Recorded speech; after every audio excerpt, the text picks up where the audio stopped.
Welcome back, Stillmaniacs. Here we are again with some more Stillmania. But before we start, be sure to like, share and subscribe so you don't miss an update.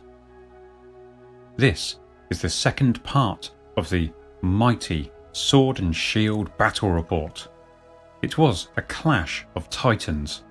On one side, the nefarious Rick Priestley, writer of the new Warhammer Magic rule set, buoyed by some savvy list building from Thomas Pirron, and on the other, our hero and stalwart Bretonnian lord, Nigel Stillman, writer of Warhammer Armies, Bretonnia. This was always going to be a legendary battle. The Bretonnians' sheer disdain for elven trickery and the elves' fear and loathing of Bretonnian cavalry en masse truly meant this was a classic in the making. I must admit, there are few battle reports I remember quite as well as this one, other than a clash between a combined Nergal force of Skaven beastmen and demons trying to break out against a far numerically superior lizardmen force. This has to rank close to the top of the list. Being that it spans more than a dozen pages, I thought it only right that it be split into two: the preparations for battle and then the narrative battle itself. This is that narrative battle. Narrative battle is a curious term. It implies a far lesser emphasis on the technicalities of dice rolling, which I find somewhat tedious most of the time, and more on a flowing story that describes the goings-on.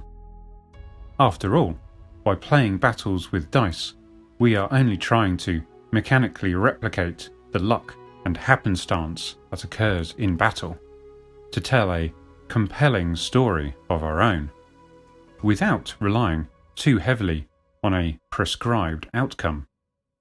Of course, you could argue that through list craft and logic, it is possible to design an army purpose-built for victory on any single occasion. And I would agree with you.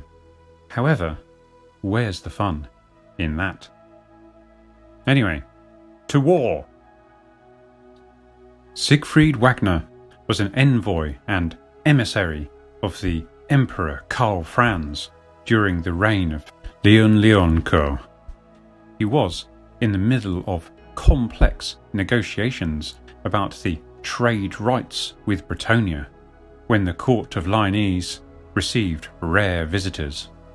A high elf dragon ship made a landfall at the coast near some old ruins that dated back from the times before the birth of Bretonnia.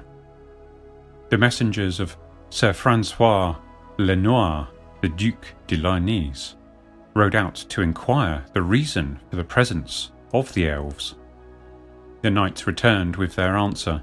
The high elves had come back to reclaim ancient artifacts of the elves from the ruins.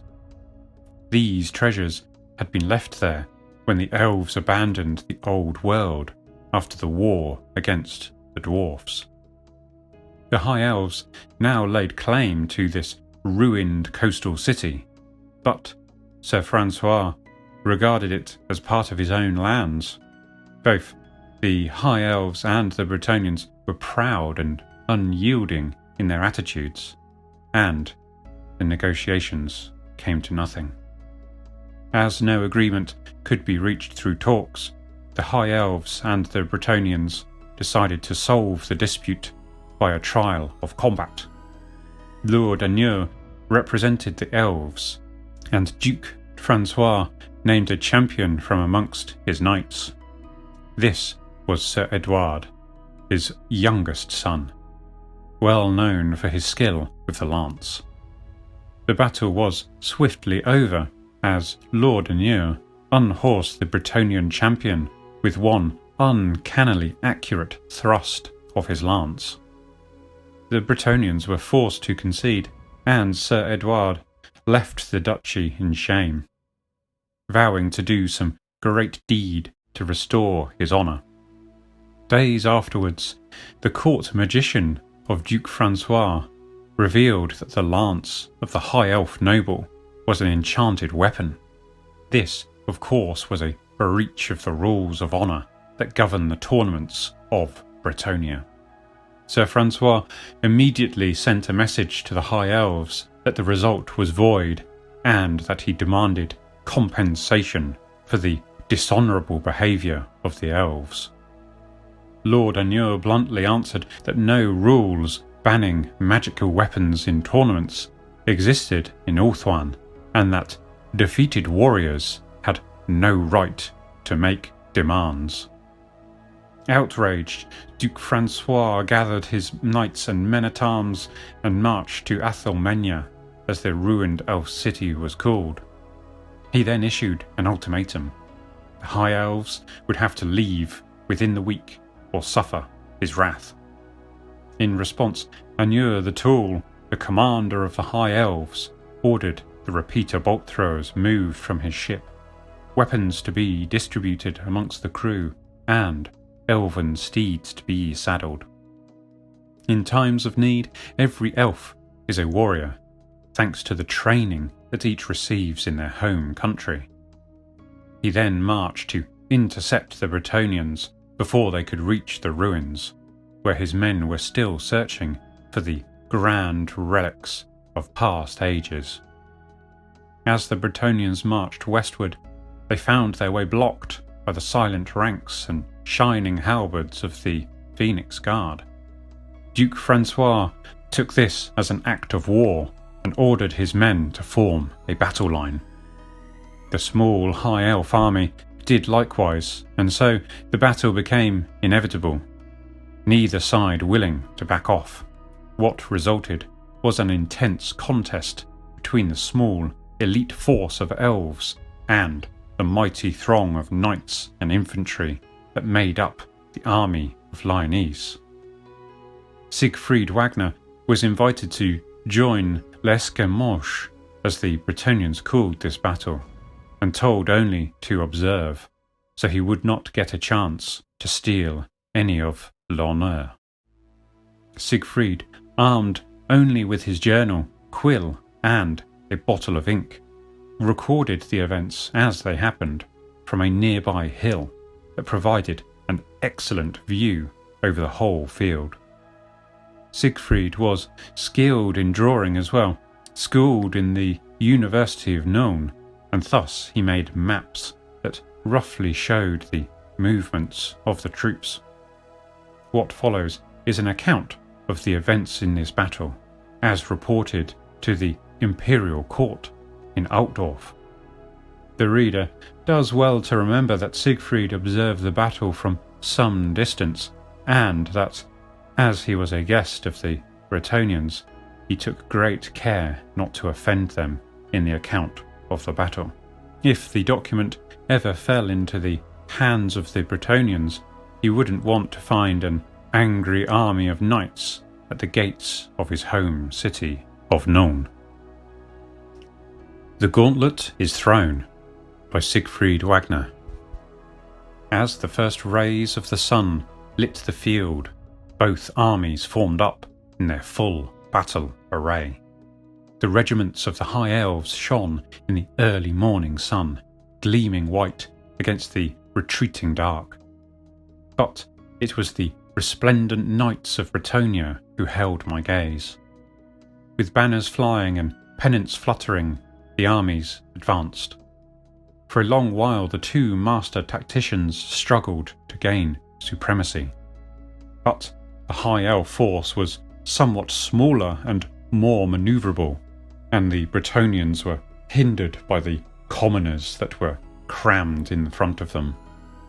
Neither the shouts of the knights nor the signals of the horns seemed to have any effect on these stubborn farmers. An arrogant smile played on the lips of the High Elf general as his small force formed a classic High Elf battle line. The initiative was in his hands. Then something amazing happened. The whole Bretonnian army dismounted and knelt.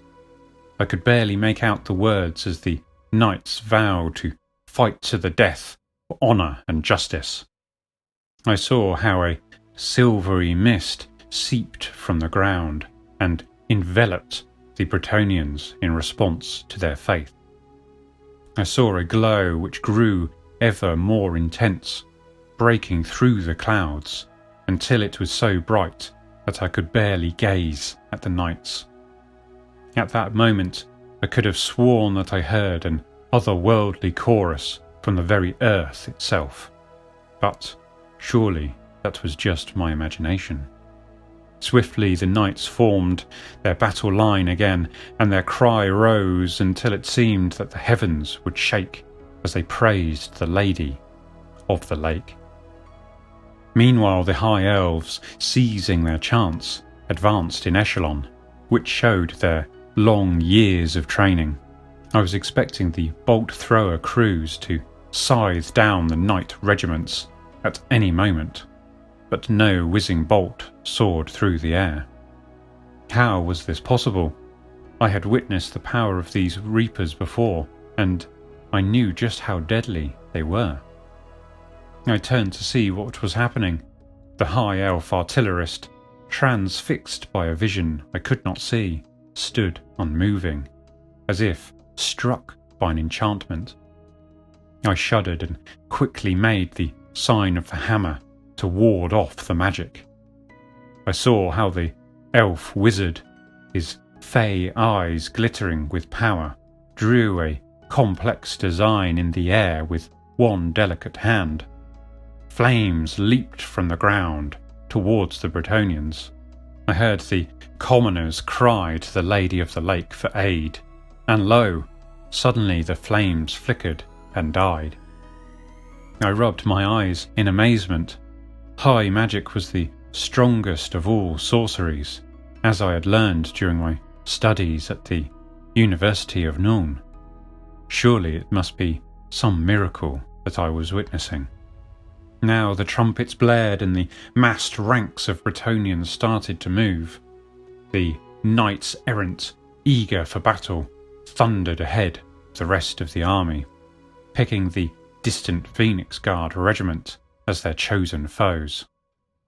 The commoners tried their best to give way for their lords, but contradictory orders and confusion hindered them, and the impetuous knights of the realm were forced to advance at a snail's pace. The air was thick with missiles, but the excellent armour of the Phoenix Guard, forged from the unimaginably precious Ithilmar, proved too strong for the 3-foot Bretonnian arrows. A high elf dressed in magnificent Ithilmar armour and bedecked with glittering jewels, obviously a noble of great importance, stepped from the ranks of the Phoenix Guard.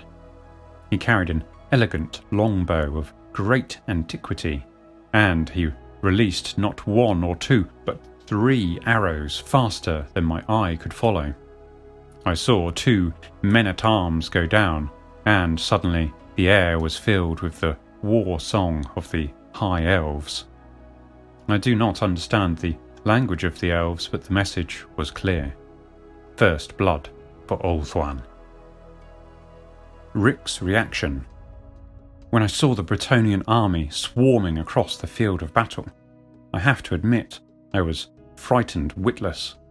Fortunately, this is a fairly normal state of affairs for me, so I was able to bluff my way through without anyone noticing. Courageously, I pointed out that the enemy were trespassing upon lands that rightfully belonged to the Phoenix King, who had neither the time nor the patience to parley with uncultivated ruffians. Still, there were an awful lot of ruffians, and pitifully few high elves to administer the drubbing I knew they deserved. In the face of Nigel's wall of steel, I sat down and poured another cup of tea. Attack on the right flank. In moments, the face of the battle changed, and the field erupted in sudden violence. A silver-white thunderbolt struck. The High Elf General, mounted on his snow-white Pegasus, descended from the skies like an avenging angel. The Silver Helms, Anur's kinsman from Illyrion, charged too, as did the proud Tiranoc noble in his chariot. My eyes scanned the battlefield to find their target. Then I realised where they were headed. The thin halberdier line on the Bretonnian left flank was to suffer their attack. I expected these men, the common folk from Artois and Lyonesse, to flee for their lives, but instead they gripped their halberds and formed a battle line. Never have I seen such bravery, nor do I expect to see it again in all the days of my life. The Tiranoc chariot, Silver Helms, and the General all crashed against the line of the halberdiers. I saw brave men-at-arms skewered by lances and cut down by the glittering scythes of the chariot. I averted my eyes from the slaughter. These men would not return to tend their fields in the fair land of Bretonnia. Brave though they were, the awful pressure that was piled against the regiment proved too great, and the commoners fled, throwing down their halberds. Their spear-armed comrades, seeing the left flank of the Bretonnian army begin to crumble, gave up the battle as well and ran for their lives. Anur, the tall high elf lord, spurred his Pegasus and soared after the fleeing halberdiers, closely followed by the Silver Helms. Now that their formation was broken, the halberdiers proved easy prey for the high elf lances and swords, and I doubted that any of the brave men-at-arms would survive.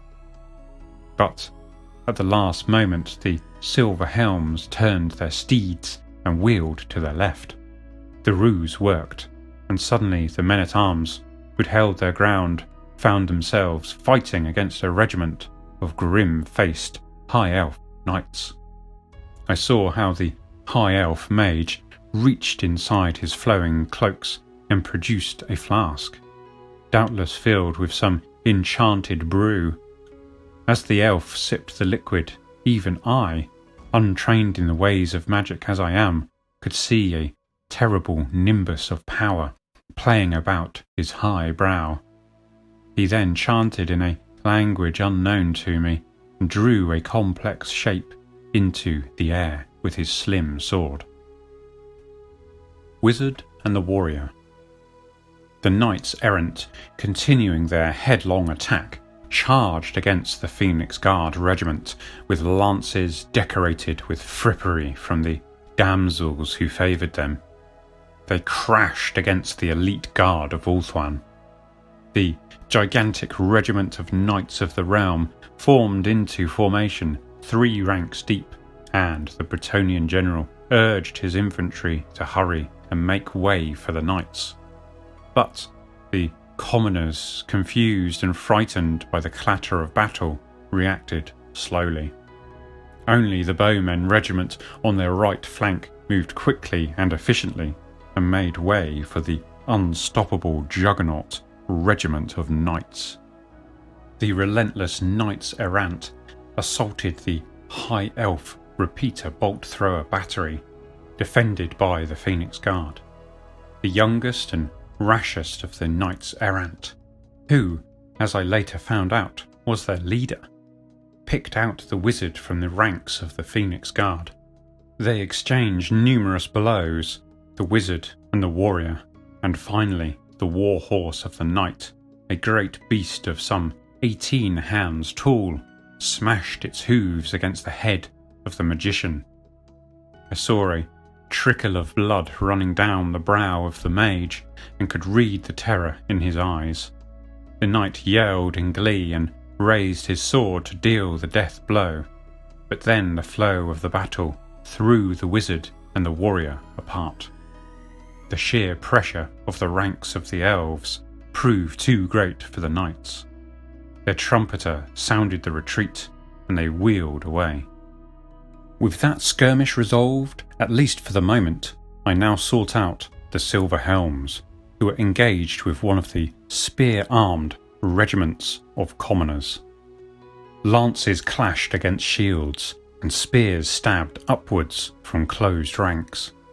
I saw how the lance of a high elf noble skewered one of the peasants. The arrogant high elf knight lifted his lance and tossed the pierced corpse aside like a broken doll. But the spearmen next to him, who had just lost his brother, Pierre, as I learned after the battle, cried out in rage and pain and stabbed with all his might. The high elf noble twisted in the saddle to avoid the spear tip, but to no avail. He tumbled down from his saddle to join the man he had just slain. The sheer numbers of the spearmen forced the elven steeds to stumble backwards, and the spearmen quickly surrounded the high elf regiment. The struggle. As the regiments became entangled in a twirling melee, the flow of the battle became increasingly difficult to follow. The fog of war, the cries of the wounded, and the awful thunder-like clash of the weapons filled the air. I rode closer to get a better view of the battlefield. Overhead, I heard the beating of mighty wings.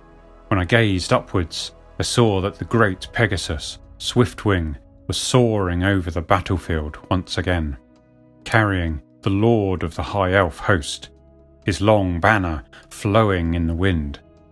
I could just make out the form of the high elf rune, Senlu, that symbolized swiftness and accuracy.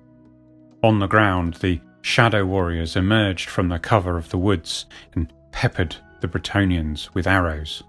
And yet, the elven archery, normally so deadly, proved surprisingly ineffective. Perhaps the Bretonnian legends were true, and the Lady of the Lake indeed disapproved missile weapons as dishonourable and cowardly. The Silver Helms, surrounded by an angry mob of spearmen, struck left and right. In the tight press of bodies, they could hardly miss, and I counted at least 3 dead Bretonnians. Their steeds, regaining their footing, barged the spearmen to the ground, and seeing so many of their comrades fall, the men-at-arms started to retreat. As I have seen so often, the orderly retreat turned into panic, and panic turned into outright rout. The Silver Helms fanned out into a pursuit formation, and one rider, in an amazing show of horsemanship, plucked the fallen Bretonnian standard from the ground so he could display it as a trophy in the magnificent victory celebrations that the High Elves are so fond of. Rick says, "When pouring tea, always pour the tea in first. If the tea is strong enough, then you can't see the bottom of the cup. If you can see the bottom of the cup, the tea's not properly mashed, in which case pour it back into the pot and wait a few minutes." Actually, this is one of Big Boss Tom Kirby's tips really, but it's such a good one, I thought I'd steal it and pass it off and use it as one of my own. Bretonnian counterattack. Even the patience of Duke Francois was at its end. The commoners were still trying to scramble out of the way of the knights, bumping into each other and tripping over their weapons. The Duke realised that he would still be here when Gilles le Breton returned if he had to wait for the commoners to clear the way. He turned his eyes to the east and saw the proud standard of the Silver Helms. Now here was a worthy foe to test his mettle against. He ordered his men to turn their steeds around and wheel to face the flower of the High Elf cavalry. The young knights errant halted their fleeing war horses, and following the rallying cry of their leader, they formed into the dreaded lance formation in a brilliant show of martial discipline and precision. The perfect execution of this manoeuvre was hindered only by the magical flames conjured by the High Elf mage. I saw 2 horses throw their riders to the ground, and 3 others tumbled from their saddles, roasted alive by the magical fires.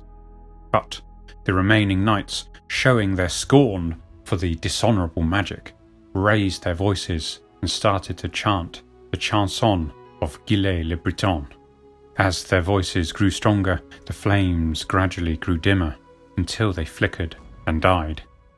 I saw how the eyes of the elf mage blazed with cold fury, and yet there was nothing he could do. The faith of the knights in their protector, it seemed, was a shield stronger than any enchantment. Plummeting from the skies, the high elf general struck against the last spearman regiment, and the Tyrannoc charioteer, seizing his chance, wheeled and charged the hapless commoners in the flank. For the first time in the battle, the dreaded repeater bolt throwers struck against the knights of the realm. Like so many times before, the casualties were horrendous.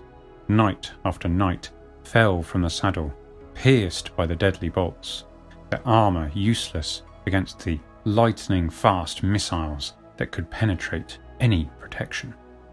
The knights screamed at the elves, accusing them of being cowards and daring them to fight them fairly in hand-to-hand combat. The high elves ignored them and reloaded their weapon. The clamour of war drew my attention to the right flank of the battle. Here the men-at-arms struggled with Lord Anur mounted on his Pegasus. The spearmen suffered horrendous casualties as the scythed wheels cut down men like wheat, and the general pierced others with his lance. The terrible weapon glowed with white-hot flames, and no man struck by it recovered. One of the men-at-arms, by skill or by luck, struck down the driver of the Tyrannoc chariot, eliminating this deadly threat. Even so, I was convinced that the commoners would run because of the horrendous casualties they had suffered here, but, amazingly, against all odds, they held. Rule Bretonnia. The young leader of the Knights Errant drew his sword and kissed the sigil of the Grail on the hilt. Even over the clash of the arms, I could hear him shouting at the elf wizard standing amongst the silent Phoenix Guard. His voice was crystal clear and full of wrath. Victory or defeat, I will have your life if the Lady of the Lake is willing. His brother knights, following his example, lowered their lances and charged the waiting high elves. There were not many young warriors left for that attack, only a handful of them, but they charged the high elf battle line without fear or hesitation. Even when I grow old and weak, I shall still remember the charge of these young knights. How the wind played with their long hair, and how the sun made their lances glitter. Halberds were lowered to meet them, and the regiment closed its ranks against the oncoming foe. Over the piling corpses of the spearmen, Duke Francois could see the glitter of the elven armour. Yelling in glee, he spurred his steed, and his brother knights followed. The earth shook under the thundering iron-shod hooves of the magnificent Bretonnian war horses. The distance seemed impossibly far, and yet the knights of Bretonnia prevailed. The knights of the realm crashed against the silver helms, lances lowered, a battle cry on their lips. Bloody melee raged across the battlefield. The knights errant struck with all their might, picking the wizard as their target to show their distaste for the ignoble user of magic. But the mage, evidently protected by the elf gods, escaped unharmed. The highly trained Phoenix Guard pressed forward, and the knights were forced back by the tight ranks of the High Elves. On the other side of the battlefield, the Silver Helms desperately tried to turn their horses to face the attacking Knights of the Realm, but to no avail. They had to discard their lances and draw their swords. I did not see any warriors fall on either side, but No regiment can withstand such a powerful flank charge and hold their formation. The High Elf general, himself badly pressed by the Bretonnian spearmen, shouted to his men to reform and close their ranks. However, under the flailing hooves of the Bretonnian war horses and the blows of the puissant knights, their formation gave in. The silver helms fled across the battlefield, closely pursued by the vengeful knights of the realm. Duke Francois personally picked up 2 trophies, the silk banner of the silver helms and the standard of his own men-at-arms, captured earlier by the High Elves, but now restored to its rightful place of honour in the ranks of the knights. Meanwhile, the High Elf Lord, surrounded by men-at-arms, struck left and right, lopping off the head of a spearman. His Pegasus crushed the skull of another with its silver-shod hooves. In retaliation, the Bretonnians struck with their spears, and one of these buried itself deep into the flank of the Pegasus. Whinnying in terror, the Pegasus spread its wings and, ignoring the shouts of Anur, left the battle. A huge cry rose from the ranks of the commoners, for this heroic act would surely be rewarded by their masters. Lord Anur regained control of his Pegasus, raised his lance to show that he was still in control and not defeated. The setting sun reflected from the enchanted weapon, and for a moment I was blinded by the dazzling colours reflecting from the blade. But this was the last act. The battle was over. As the day darkened, the 2 armies disengaged and drew back. I breathed a silent prayer to Sigmar, thanking him for allowing me to see through this terrible day. The following morning, Duke Francois and the High Elf Lord Anur resumed their negotiations, which eventually allowed the elves to recover their artifacts, in return promise that the High Elf Lord would return in a year's time to fight again. This time they would pay homage to the rules of chivalry, so the Bretonnians would have a chance to regain their honour. Before taking his leave, the High Elf noble presented Duke Francois with an enchanted sword and a chest full of jewels in recognition of the battle prowess of the Bretonnians. Thus, my report draws to a close. I beg your Imperial Majesty to reconsider any further actions against the realm of Bretonnia. Never have I witnessed such a frightful show of bravery, and never have I met men who so totally despise death. Siegfried Wagner, Envoy to the land of Bretonnia. And with that, we draw to a close. The final victory points tally was High Elves 8, Bretonnians 8. In the Courtyard of Castle Lyonesse by Nigel Stillman. The battlefield had terrain features on the flanks and a wood in the centre. This wood was awkward for my preferred deployment, and the only way to use it creatively in the plan was as a pivot for the wings of my army. This meant deploying a preponderance of cavalry on one wing of the army and a preponderance of infantry on the other. This is, in fact, my favourite strategy, because I like bringing round the massed shock troops to hit the enemy army in the flank, thereby securing 3/4 of the battlefield. Usually there is enough weight on the advancing wing to roll over any opposition, but it is better if the slow flank reliably stands firm.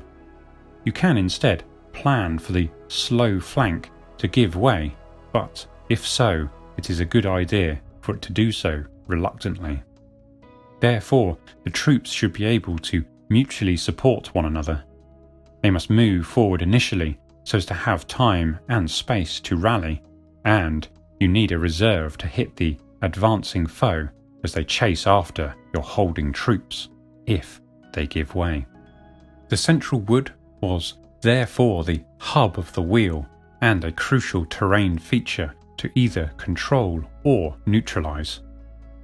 It was obvious that the dangerous elven shadow warriors would go for this, so I was prepared to throw men-at-arms and bowmen into the wood just to thwart them, even though my troops would be slowed down and might not get a chance to fight.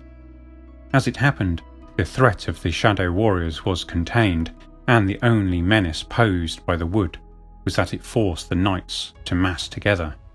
The holding flank was composed of men-at-arms and halberdiers, and these did hold up the main enemy attack for a while.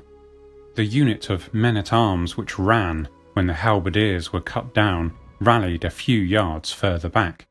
This meant that my flank and rear were still well guarded. All the knights were massed on the other wing. This was risky, since the enemy bolt throwers could reach them. I hoped to move forward quickly and take advantage of the speed of the Bretonnian war horses. The knights were flanked by bowmen, who had the task of shooting at the bolt throwers with their long range. In hindsight, they got in the way of the knights a bit too much, and so my resplendent shock cavalry had to spend much of their valuable time manoeuvring too slowly within range of the deadly bolt throwers. Fortunately, the knights errant, true to form, charged recklessly at the first opportunity and struck the Phoenix Guard. They were repulsed, but were still capable of charging again later, this time in lance formation. The main body of knights were ready to follow up behind, but it was getting a bit late in the day for them to be effective.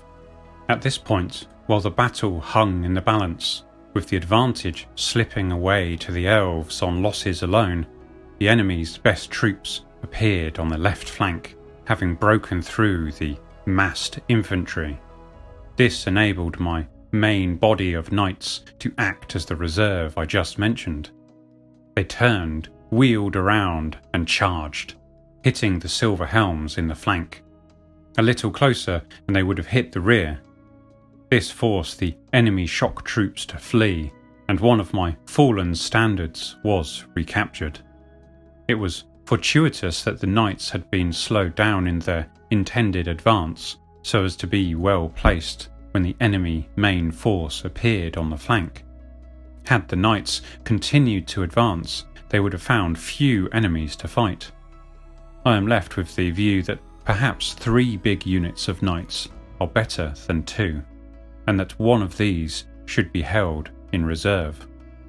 There were too many units of infantry to be useful, but enough to cramp my own manoeuvring. I managed to avoid the worst of the enemy magic, but it did do some damage to the knights. In true Bretonnian fashion, I shall shrug it off as just another kind of shooting, and not change my traditional disdain for it.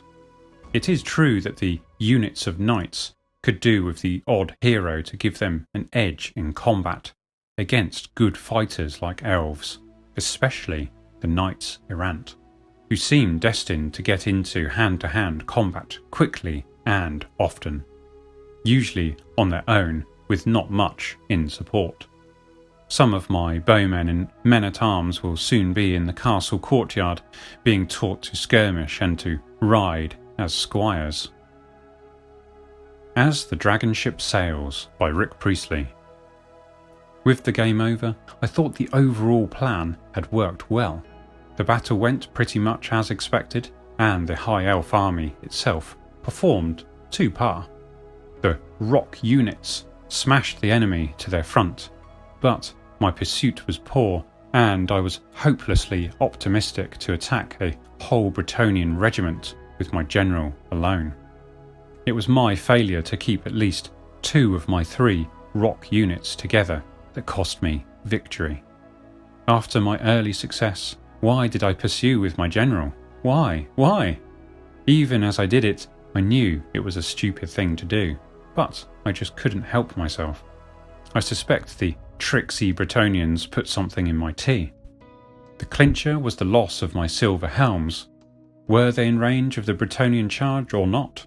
Well, I thought I was safe, but it was pretty touch and go when it came to it. Gosh, those knights are powerful beasts when they charge. What else could I have done? If I'd run from the charge, I'd still have lost the points and the banners, but at least Nigel wouldn't have captured my standard, so I'd have been a point up on the deal. However, I couldn't sleep at nights if I was forced to adopt such craven tactics to win a game of Warhammer. So, fight on, and damn the victory points, I say. I thought Nigel's army would have been far more effective if the Bretonnians had fewer troops and some decently equipped characters leading them. Mind you, I know Nigel's hands were tied somewhat by the army we have painted, which isn't completely finished yet and really needs more characters and more of the most powerful types of knights. I would have taken a wizard, no matter how modest, just to force me to expend power or dispel cards defending myself. As it was, I was able to cast spells pretty much as I wished. The knights were horribly effective when they did eventually get stuck in. The damage done by my bolt throwers caused Nigel a lot of heartache, but the Lady's Prayer considerably reduced their effect on the battle. My Shadow Warriors did very well, and Nigel really needed troops capable of dealing with them, such as the Bretonnian squires. Luckily for me, the models for these troops weren't ready in time for the battle, and Nigel is far too much of a purist to improvise with other miniatures. It's against the code of chivalry, you see. That just about wraps up the 7th of the Stillmania articles. With it in mind, I encourage you to take some of this valuable knowledge into your own wargaming. Join me next time for some more wargaming content. Thanks very much for watching. Peace.